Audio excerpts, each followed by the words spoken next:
Hello, my name is Debbie. I'm OwlandGator Stitcher. Welcome to Flosstube number 72. Today is Friday, February 28th, 2025. This is a video mainly about cross stitch, but sometimes about what I'm reading and watching and a little bit of life thrown in. So I'm just going to jump straight into the cross stitch. I have quite a bit to show you. So I am very excited. I got my first finish for 2025, and it is We Were Together, I Forget the Rest. So I think the official name of the title of the pattern is I Forget the Rest. It's by Lindy Stitches. This is stitched on 32 count fortnight fabrics. It's an even weave. And I believe the name is Phoenix Rising. So it's a lovely sort of medium gray. And I just love the sentiment on this one. I always like to say it makes me think about my husband and me. Not because we look like owls, but because I think over the course of a long relationship, you don't keep score about what's good, what's bad, but you just remember like that you're together, and it's wonderful. So I think this this quote it's based on a Walt Whitman poem. That's not exactly what it says, but she shortened it so she could get the sentiment in there. So I was almost done last time. My last video was at the end of January, and basically I had run out of the color that was in this log down there. It is Petite Maison from, I believe, Classic Colorworks. I could be wrong about which company it is, but I couldn't find a really good DMC match, and I was concerned about getting it to match because like it was over here, and it wasn't like, oh, it's just on this side of a black thing. It was sort of stripes in and out.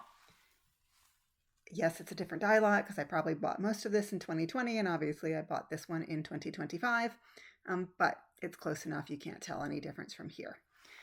And so I did use the call for colors, except for the sort of golden brown in the body and the wing here.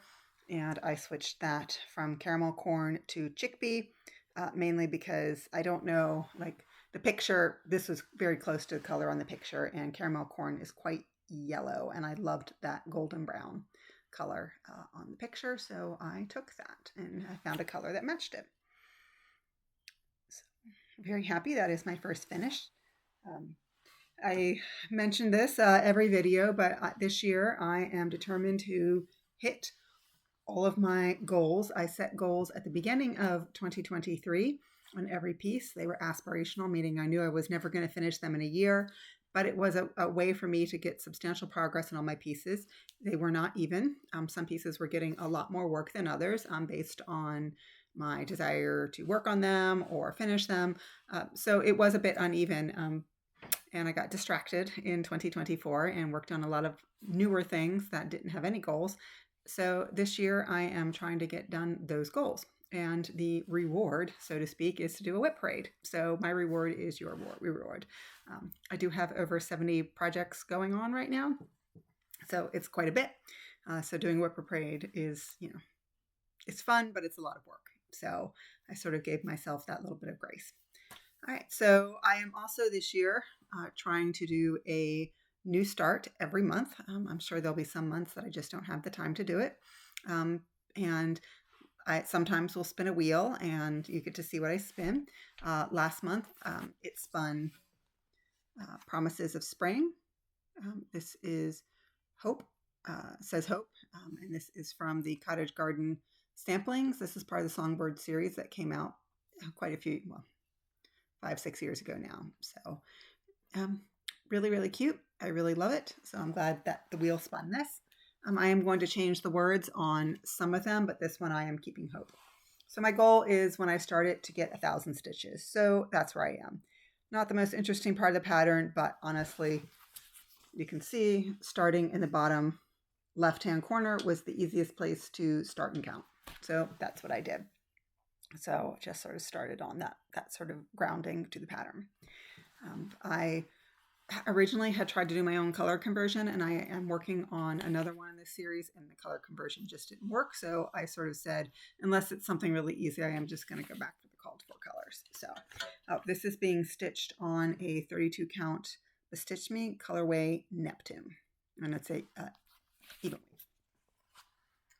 All right, so the next piece is one my goal is actually to finish it. I am not going to finish it next month, but I think if I sort of give it a lot of love and focus, it will be able to be finished in April if I focus on it in those 2 months. And that, of course, is Portrait of Veronica, charted by Mirabilia. This is my oldest non-full coverage. And so here's where I am now. And I put in this month about 750 stitches, maybe a little bit more, focusing on working on this area. So basically, I had some of this done, but really sort of filled in a lot of this green area and a little bit of the black. And then if I had color, like if I had some floss left, when I finished up here, I came down. Somewhere the page break is here, so I was really determined I wanted to get everything done above the page break, or at least how I've Xeroxed it. I don't know if that's the true page break, my working copy, just so to make it easier. So I do have still quite a bit to go, but it's not like this is a full square. It's sort of, the dress poofs out and then it sort of diagonally cuts through. So it is probably a couple thousand stitches. It is manageable. March is 31 days. It was hard to hit a lot of things this month because it's only 28 days, but I managed to do it in 27. So here is Portrait of Veronica. Hold the whole thing up because she is beautiful. And I see, obviously a lot of people work on Mirabilias, and I just don't see her stitch that often. So I'm going to continue on as I'm doing it now. This is a 32 count linen from Wichelt. It's not hand dyed, and the colorway is, I think, Star Sapphire. And I'm going to pause because one of my cats is in the room and I have shut the door, and she's now going to start to panic if I don't open the door. So hold, please. Okay, the cat is now free and I am back. Okay, so the next piece I would like to show you. So one of the other goals I have this year is to touch everything in its birthday week. And so I had 4 pieces with birthdays. One of them was actually Portrait of Veronica, although I put in a lot more than just one stitching session, which is all really my goal is just to touch it. And so the next one is The Snuggle is Real. This is it's from December 2023, just cross stitch. So really cute kitty in a slipper, as y'all can tell, because I'm a cat lady, no question about it. This was a stitch along that Carolyn Zook, C Zook Stitch, started last year. So if you watch her videos, and I'm sure many of you do, she pulled this out also this month. So, and she's actually further along than I am. So here's where I am now. So I had done, this is like the fuzzy band that goes across the top of the foot. I had done all of that before, and so I started working a little bit on that kitty head. And again, just a stitching session, not a huge amount, but you can start to see now a little bit of the outline, like that's the tip of the ear and some of the striping on the kitty's head. And I believe this is artwork based on Hannah Dale. This is a piece of 4-night fabric. I don't have the color name handy. It is an 18 count Aida, and this I got in a giveaway. So I don't know. A very kind person gave it to me, but I don't have the name and I'm not sure that I have it. I definitely know it's 4-night fabrics though. And it's basically sort of it is hand dyed, but it's very, very subtle modeling and very pale. So it's beautiful fabric. Okay, the next one is another piece that had a birthday, and it is one that I started last year in honor of my father who passed away in very early 2024. And it's called Evidence-Based Science. What do we want? Evidence-based science. When do we want it? After peer review. My father was a scientist, and he felt very strongly that we need to support science and research. And so my father didn't have a lot of hobbies, and I really wanted to do something for him, but it was really hard to think of something. And so I finally just said, okay, go stop thinking about hobbies and what he'd like to do and think about what he did. And so I found this. Not the best pattern in the world, but it does definitely, I think, summarizes my dad. So it's a good memorial piece in that regard. So I haven't pulled it out that often. And I'm just, so this time, again, it was just a stitching session. I put in the E and the V.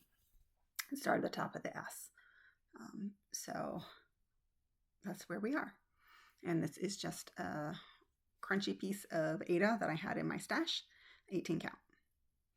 This red, I just chose my own colors, and this red is a color on cotton that I got in I believe it was the Stars Hollow, one of the Stars Hollows boxes. So it's a beautiful red. I'm always worried about, am I going to run out, especially when you have a limited edition. I had the very good fortune of going to Color and Cotton last summer. My brother lives in the St. Louis area, so I went to visit him. I went to their store. Obviously, it was a limited edition. They didn't have it, but they had something that was very similar. So I picked it up, and we'll see when I finish the top words how much I have left, and I may do the bottom words in the other one. And it's basically the same colors. It's just the ratio of the modeling is a little bit different. So the dark versus the light red. Okay, the next one is the Blue Flower, the Gentle Rain. I also had a birthday. I actually just worked on this one yesterday. This was, when I started this, it was an impulse start, and I didn't have, it's a mixture of DMC and Fancy Floss. And I thought, okay, the DMC obviously I had. I tried to do a few substitutions, and then there were some where she gives the DMC equivalent, but like in this fountain, I really can sort of see it there. I didn't like the way it looks in this picture because, fountains, while, they're concrete or whatever, stone, whatever they're made out of, they tend to be one color, but then you get to see shading and stuff because they've carved things in. And I think with the Fancy Floss they used and the variegation, you lose that.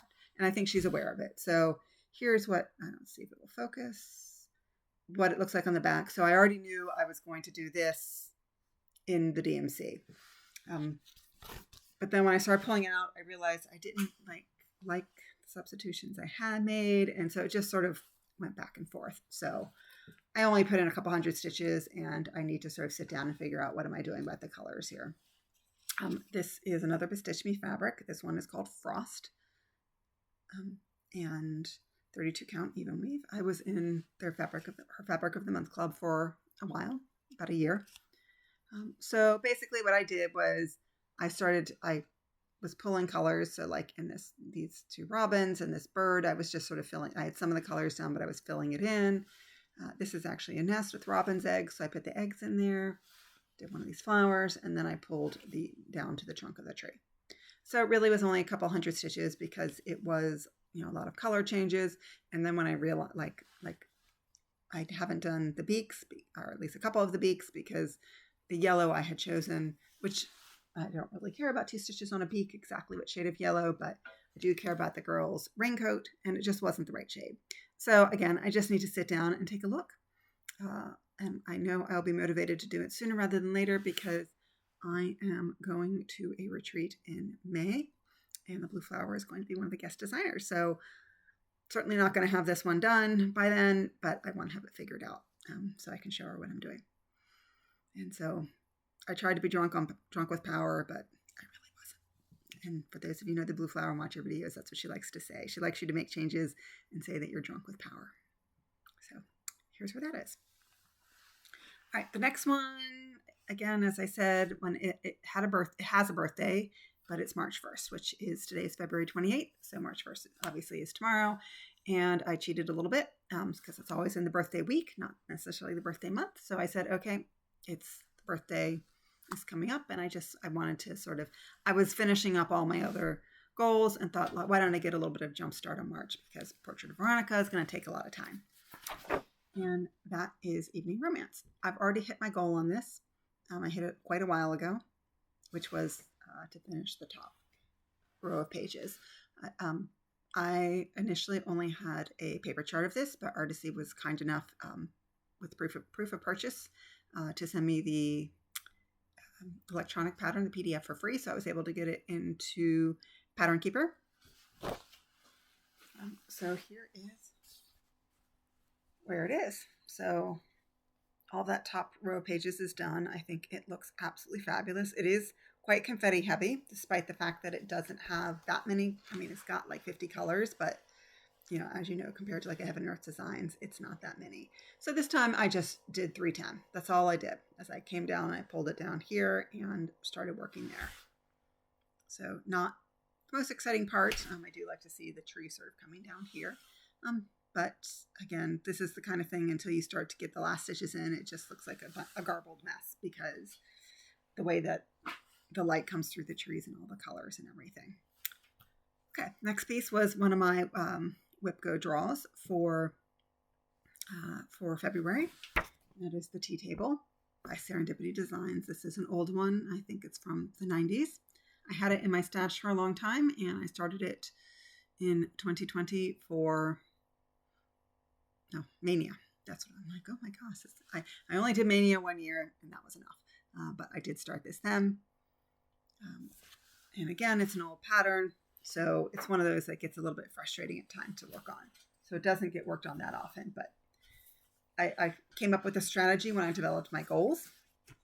And my strategy was focus on the teapot because the page breaks go straight through here. And so it just was hard to read, hard to Xerox. I mean, I made working copies and everything, and it was just hard. But I think I turned a corner. So this time I worked on the spout. I had a little bit done, but I finished the spout, came all the way over. This carve out here is the actual teacup. And my goal is just to finish the pot. I knew I was never going to hit the goal this month. This is a Whip Go draw, so I just wanted to get 1,000 stitches in it. But I came over, also confirmed that I had counted correctly because I know I had made a mistake at some point and had to pull out a lot of stuff. And I got over sort of the hump here. And so the middle page break comes down here. And there's like a 1 or 2 wide thing that follows the sort of a curvature here. But then this is all like solid stitching once I get that done. And that crosses the page. So that will be easy. Like I don't need to worry, this is correct. This is correct. So I don't have to worry about crossing over the page. I don't even have to count. I just will know, okay, it's going to end over here and just make sure I'm following it correctly here. And I think like the page break is here. And I think for the most part, I've gotten beyond it going up and down. So it will be easier as well. So this is just an 18 count Aida, and I will show you.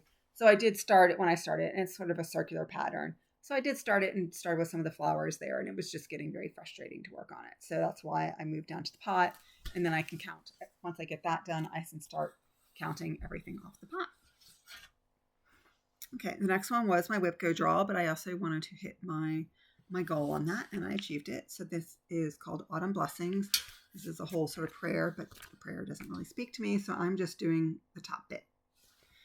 And my goal, I had done prior to 2023, I had the whole center medallion done. And my goal was to finish the right half.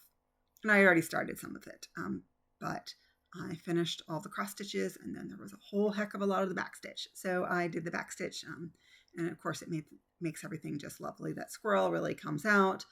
The stump stopped looking like a mass of colors and start to see a lot. A couple of the leaves came in. The apples are really showing. So that's really nice. So I hit my goal. I do want to get 8 finishes this year. So this may come out later in the year to try and get a finish. This is an 18 count Aida. It is a printed fabric. I think it's lovely, but you can tell it's printed because obviously it's white on the back. And it's lovely. I don't know who the dyer is. I got this in a giveaway. Okay. All right. Next one that I wanted to hit a goal on was Love One Another. So my goal was to finish the words. And I love the way the colors pop on this. I think it works out really nicely. This is from Cross Stitch and Country Crafts, an old issue, and full on backstitch. And the backstitch just wasn't working. I started it, and I probably did a couple hundred stitches of backstitch, and it just didn't look good. It wasn't that, oh, you can't see it. It was like it really didn't look good. So for now, I'm going to leave it. I may come back and put some in. I don't think I need to do it around the letters, but some of this, like where the color changes are, there's a lot of quarter stitches in this, and I'm wondering if you can't really see it in the camera. I think it looks fine in the camera, but when you get up close, you can see some of the black fabric going through. And this is it's just a black Aida. I don't know if it's 16 or 18 count. Very tight margins. This is the top up here. So what I have, and I'm not doing a lot of the sort of border around here because I don't really think it adds anything, and two, my fabric size. I still have the roses to put in, so that is quite a bit of stitching left to do, and those roses definitely will need their back stitch. Again, maybe not around, but inside, so you can see the individual petals and stuff, so it doesn't look like a massive color. Again, this is a contender. Maybe it will get finished this year. Maybe I'll pick something else to finish. We'll see. All right, the next one that I worked on, I wanted to hit the goal, is Chester's Place from Whistle Stop Stitcher Designs.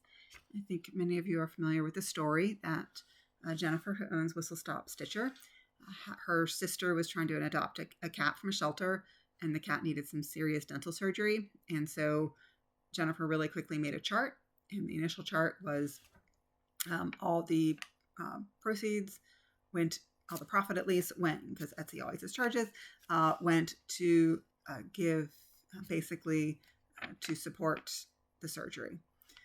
Stitchers being who they are, I think like in 12 hours or a very short period of time, she sold out what she had planned to sell and raised all the money so that her sister wouldn't have to come out of pocket to pay for Chester surgery. And that's Chester. He's a lovely little orange cat. And he, but then she made it, and I did not get it then. She made it available again, and I think she said 50% of the profit then she would donate to the shelter where Chester came from. So I was able to get it in that tranche. And so I did it. I think like a lot of people, I'm probably going to change the animals here to reflect kitties past and present in my life. And I may or may not put Chester on there. All my cats have been girls as an adult. I think in my whole life, we've had 2 male cats. And so I'm just kind of having a male cat. A bunch of female cats kind of bothers me. So I may just put a heart or something there. But we shall see. I have time. I hit my goal on this. My goal was to finish that house up until like when I started this month working on it. I had the roof and the chimneys done and a little bit of like some of the brick, but just a little bit.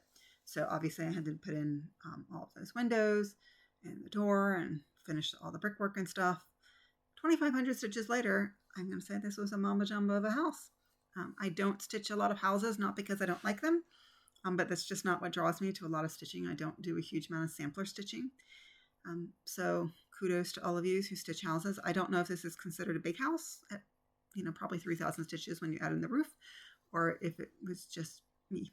And it felt very repetitive. I did, again, when I kitted this up, I just used for the most part, the called for colors. That sort of off-white is parchment, and I ran out of parchment.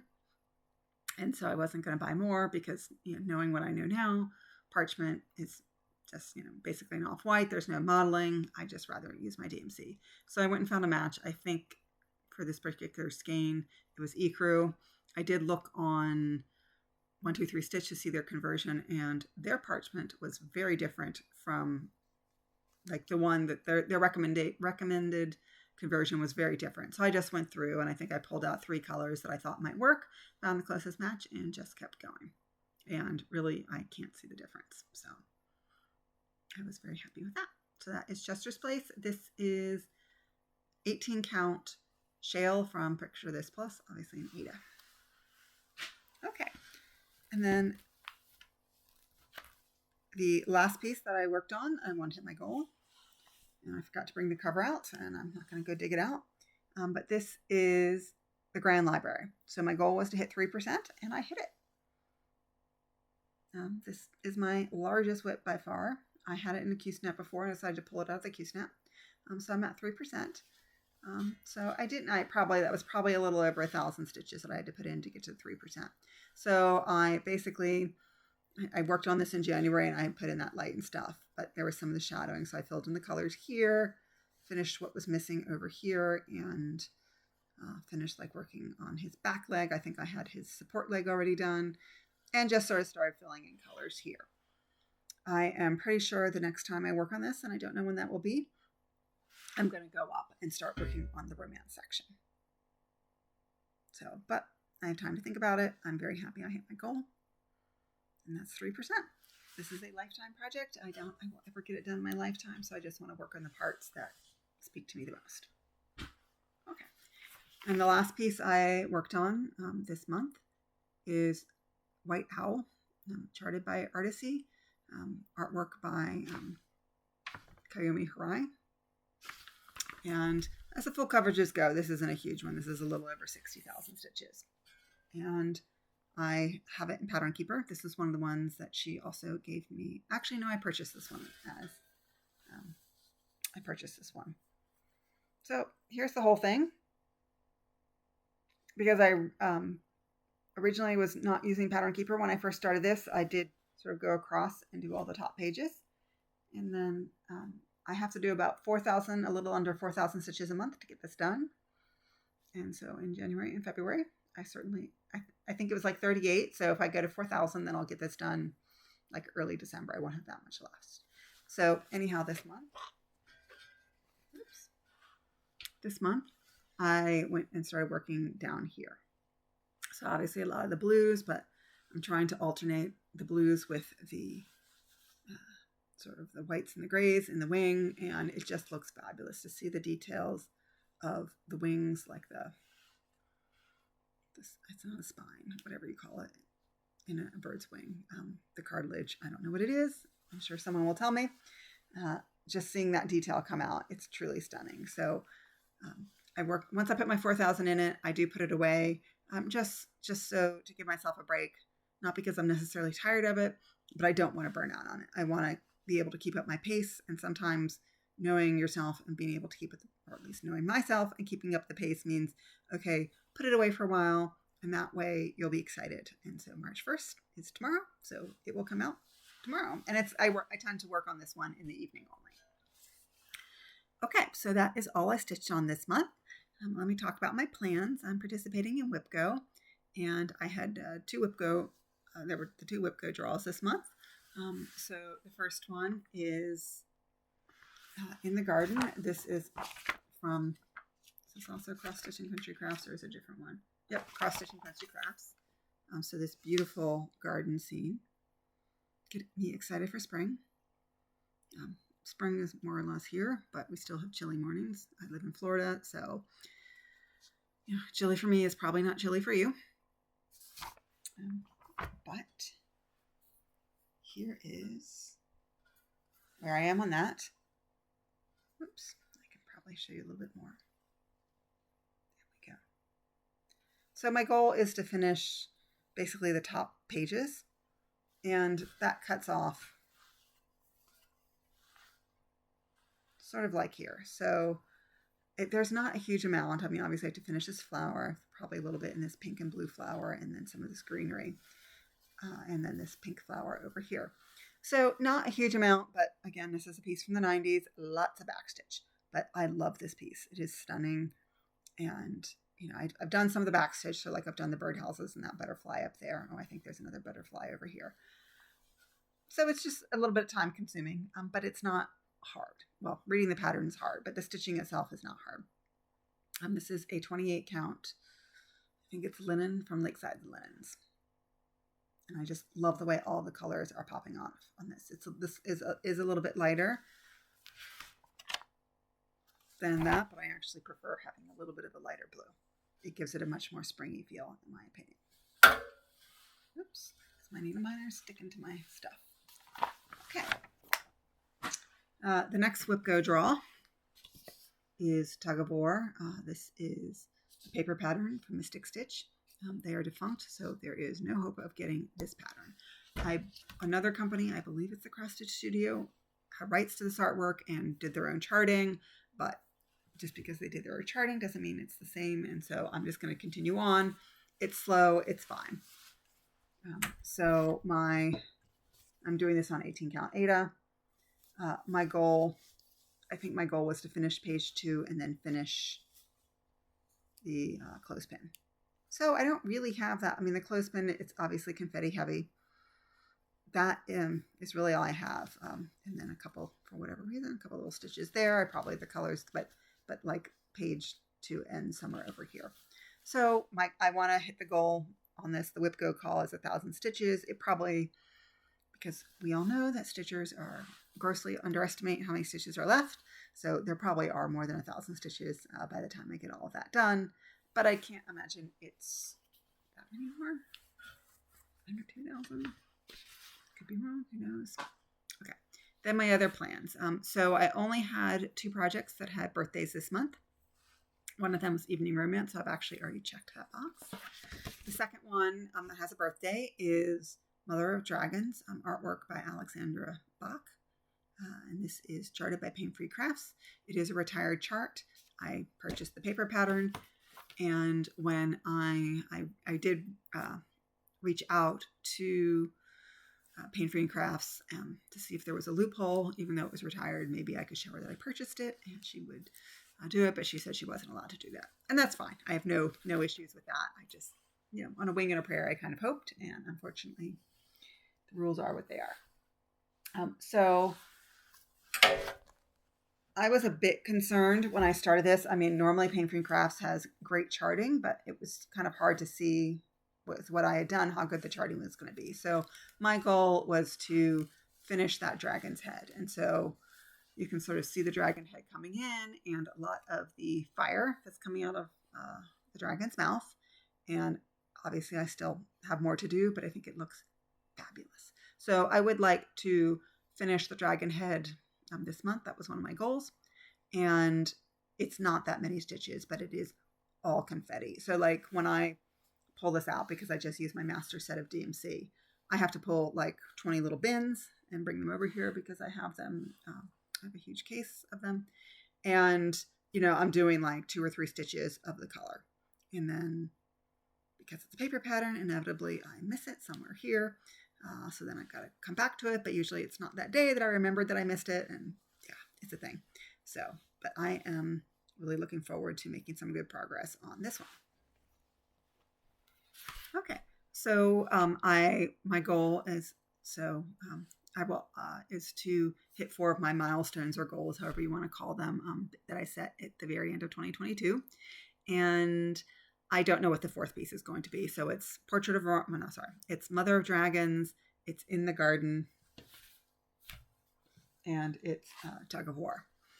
I don't know what the 4th one is. I think I'm going to see sort of where the stitching gods take me and whatever calls to me.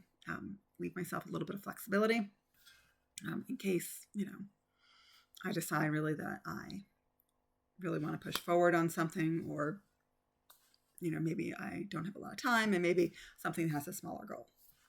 We shall see. I also am planning to do another new start. I don't have anything to show you. It's going to be one of the market pieces. I did place a pre-order with Garan Stitchery. And part of the reason why I did was I know how quick they are in getting things out. So I wanted to be sure to get this pattern. It's a Quaker, and I think it's actually stitched monochromatically, although I may use 2 to 3 colors. But I wanted to get it and be able to sort, obviously if I have to figure out what colors and what fabric and stuff, I need to get it sooner rather than later. So I have time to get my 1,000 stitches on it. So I'm looking forward to that market piece. And that is the first time I've ever placed a pre-order. Normally I'm like of the mind that those pieces will eventually be made available somewhere that I can buy them. But because there's one piece in particular, and I'll talk about it next month, that I really want to start because it has a lot of meaning for me. But we'll talk about that next month. Okay, I do have some haul. So I was really lucky. Alara, who has her own Flosstube, and she was coming to my hometown. She has a friend here, and then they go off and they go camping together. So she was going to come and spend a couple days here. And so she and then her friend, who doesn't really cross stitch but does a lot of other crafty things, the 2 of us went down to Ocala to Brick City, and we met up with Jen, the Caffeinated Crafter. So Jen and I have been interacting through Facebook and YouTube and all that, and so it was nice to finally meet her in person. So we went and had lunch, and then we went to Brick City cross stitch. And in case for those of you who don't know, Brick City, the owner, is retiring, and she was able to find a buyer. So thank you, Laura. I doubt that you're watching this video, but thank you for agreeing to purchase the store. There's a lot of legal stuff that has to go on. So Jean was planning to close the store in April. The store is not going to close, but she will make sure that there is a transition. I think the hardest part is probably honestly the lease, because they have to transfer the lease from the current owner, Jean, to Laura. Just to be aware, the store is going to change its name. Apparently that is separately trademarked, and it would have cost the person buying it money to purchase that, and she has chosen not to do that. So I think it's going to be either Common Thread or Common Threads. I'm not sure if it's plural or not.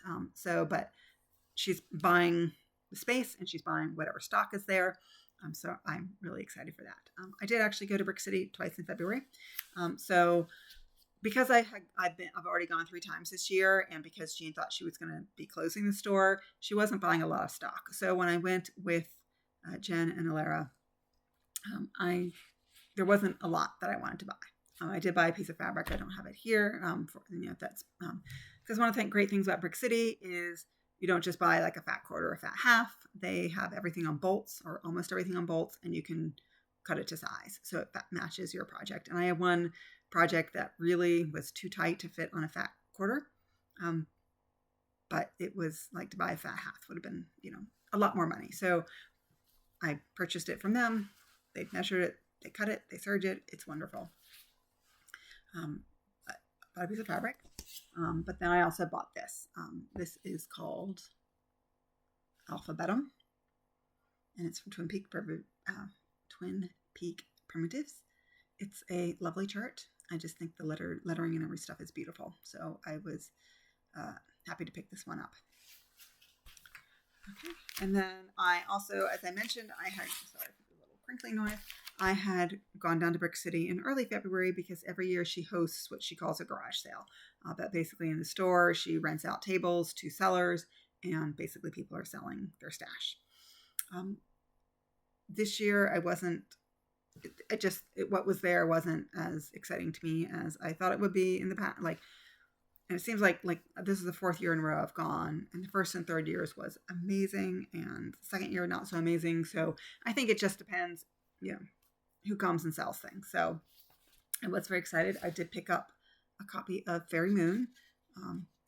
It is not been she says it's not been opened. I don't think she certainly hasn't stitched it, but you can tell it's not a brand new pattern. There is some water damage here, but that doesn't bother me. I think this is a really pretty pattern. I do have Stargazer started, although not very far on it.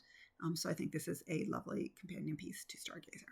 So I was excited to be able to pick it up.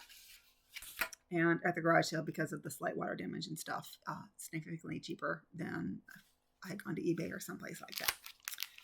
And the other thing I picked up was this Janling kit. A little boy and a kitty cat. Is there a name on this? Boy with cat. There we go. Creative name. It's a full kit. Got the light blue Ada and all the threads. So the price was right, so I got it. Okay, and then I mentioned I did a pre-order from Grand Stitchery, but I also ordered from them because when I went to Brick City in early February, they did not have the petite maison that I needed for, I forget the rest. And so I just went to Grand Stitchery. They had it. And of course, one skein of floss, can't travel alone. I got a few other skeins I needed for other projects. But then I picked up a couple of patterns. They every month have a featured designer. This month it was Joan Elliott, so it was on sale. So I picked up this. I bent down and picked up the one that I dropped. And then I also picked up this Bella Filipina Queen Flower Fairy. And I have to check. I might have a lovely purple fabric in my stash already for this, but I need to check to make sure that it is the right, it's not too dark. Okay. And then Michelle from Heaven and Earth Designs. Many of you, I'm sure, have heard the unfortunate news that her daughter passed away. And so she, in order to sort of memorialize her daughter, and also I think to get injection of funds, because obviously when someone passes away, there are a lot of expenses. And so I purchased 2 charts. These are horrible printouts, so I'm going to apologize now, but I printed them out right before this video, and I needed to clean my nozzle heads or whatever, and I didn't want to do that before the video. So, this is absolutely horrible. And all I did was print the cover sheets. But this is Fairy Tales artwork by Jessica Elaine. You can't even really see what it is, but it's a woman who's like sort of fallen asleep and lots of different critters going around. I don't have anything from Jessica Elaine in my stash, so it's sort of nice to get a different artist. It really is this blue. And as you can see from White Owl, I love blue. So it sort of seemed like a no-brainer to purchase when it was on sale. And the other one is Tea and Cookies from Amy Stewart. And I believe this is the box color one. But not super size. Because let's face it, I love cookies. And I love tea too. But it's the cookies that will get me. So that is all for my acquisitions. And that is all I have for the stitching. I'm going to talk about books and what I've been watching. So the first book I want to talk about is called Let's Call a Truce by Amy Buchanan. I got this book in a giveaway from Goodreads. And so they give you the book in exchange for an honest review. I posted a review on Goodreads, but I'm also going to talk about it here. This is an enemies to lovers book about a woman in her 30s who is widowed and has 2 young children. And she has to re-enter the workforce. She was a stay-at-home mom. And she's a HR specialist, and she goes back to the company where she worked before, but she had taken off like 7 or so years while she was a stay-at-home mom. And while she comes back, and it's an architectural firm, she, from her first day, or first week, ends up clashing with one of the architects. And it, sort of skips over like the 2 years where they snipe at each other. I'm not a huge fan of enemies to lovers. That is me. I know some people absolutely love it. I have a hard time.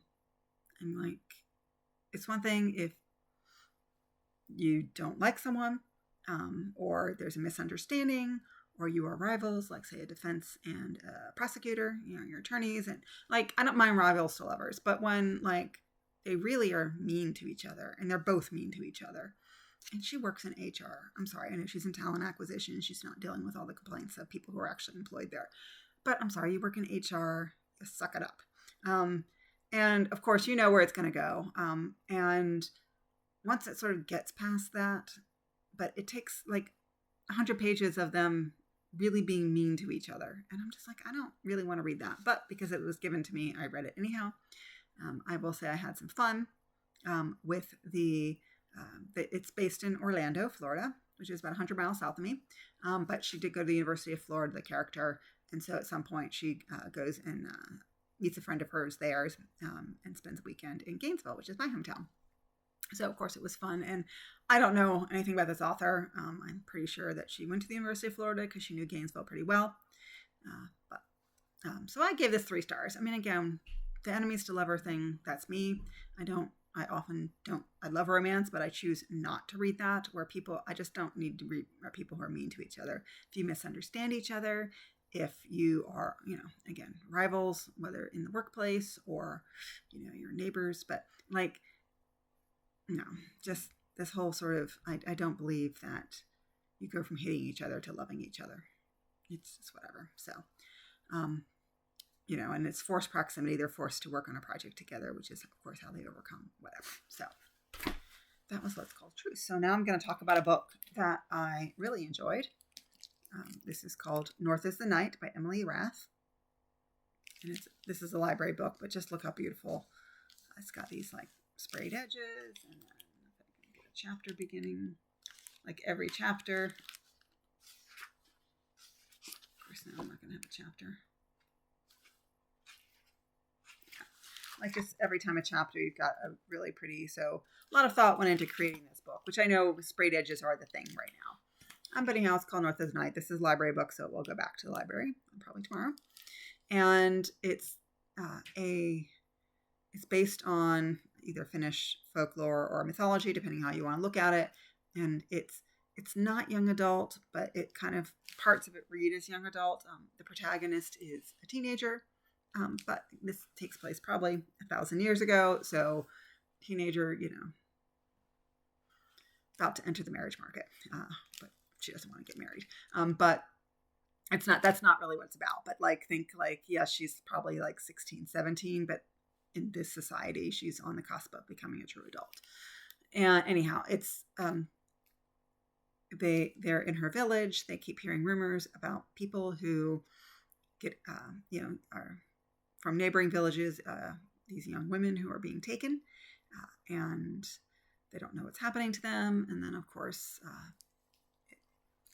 the thing that is taking people comes to their villages. They start to go after one of the protagonists, and I can't remember their names because they're right at the beginning of the month, goes after one of them, but her friend, basically she fights back, and her friend goes or gets taken instead. And so the first friend basically goes on a quest to try and rescue her. But what's interesting is the dynamic. You get initially, the story is from one person, and then it goes to the other one, and it goes back and forth then between the two of them. And so you find out very quickly that she is taken to the underworld. And it's just interesting. I know nothing about Finnish mythology, so the gods are not known to me, but still interesting. And it's sort of the whole balance of life and death, and you have to have death, in order to have growth and all of that, and what happens when that is out of balance. So very interesting. Again, a lot of it reads like young adult until there are a couple scenes where it doesn't read like young adult. But for the most part, it was sort of an easy read, even though it's thick. And so I highly recommend North is the Night by Emily Brown.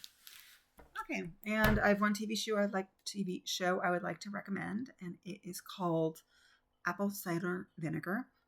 The lead is Caitlin Devers, and it's based on an Australian woman, Belle Gibson, who was basically alleged that she had cancer, and and basically developed a sort of wellness, I don't want to call it an empire, but a whole wellness, basically saying that through healthy eating, she was able to cure her cancer and other health maladies. And it sort of goes into sort of what she was able to create. And you kind of know at the beginning that it's all going to fall apart. But then also some of the women that she met along the way, others who were proponents of this, also gives the doctor's point of view. But you kind of know that she's a shyster from the very beginning, and that she's basically just trying to get, she's a narcissist, and she's trying to get attention. Oh, I'm sick, people feel sorry for me, and she was able to make a lot of money out of it. Very well done. I believe it's on Netflix, so if you have a chance, Apple Cider Vinegar. Caitlin Devers, as far as I can tell, nailed the Australian accent. If you're Australian and she did not, let me know, but she sounded good to me. Okay, so that is all I have about what I watched, a little bit of the personal stuff. February, relatively quiet here. I went to see Riverdance. They performed locally. I've seen snippets of Riverdance for the past 20 years or so, but I'd never seen a performance. And I was quite riveted. I obviously knew about the dance. I didn't realize how much music was incorporated as part of the show. It wasn't just that there were musicians, but that the actual musicians are interacting with the dancers, and that there was also singing and other things. I thought it was a great performance. This one clearly also was updated for an American audience because it's sort of, obviously based on Irish history and Irish folklore, but part of the Irish experience. A lot of people obviously came to the United States, and they went to a lot of, especially in the 1950s, a lot of the Irish ended up in Brooklyn, and they sort of paid tribute to that, and they incorporated, so there were two sort of male tap dancers who were also got involved, and the similarities and sort of showing how everything sort of interacts. And my husband had seen it 20 years ago, and he had no recollection of anything being in Brooklyn. He watched it in the UK. So I think they had updated it to an American audience, but it was really well done. Greatly enjoyed it. Other than that, obviously I said I went to Brick City with Jen and Alara. And other than that, it's been relatively quiet here. So I look forward to another quiet March with lots of stitching and reading. And I hope that you are having a good time wherever you are. So happy stitching, everyone. Bye.